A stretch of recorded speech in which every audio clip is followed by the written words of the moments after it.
Hey everyone, Selena Harrell here. Today I'm going to be showing you how to make the best vegan noodles from scratch. No more of that instant ramen for us. Let's go ahead and get started.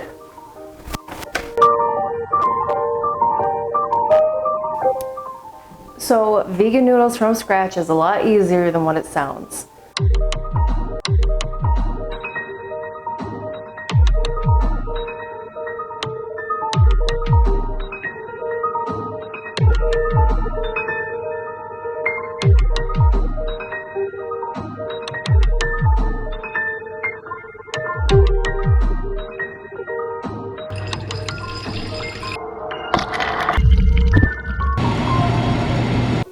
So now that the water is starting to boil, we're going to add the broccoli and add the green beans.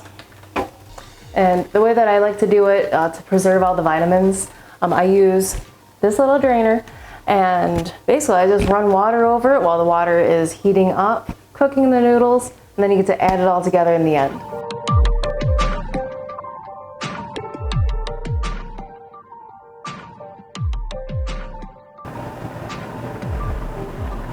Now that we have 4 minutes on the clock, we are going to start chopping up our little bratwurst, and we're going to continue to let the vegetables thaw as we move along. We only have a few minutes left, so we've got to hurry.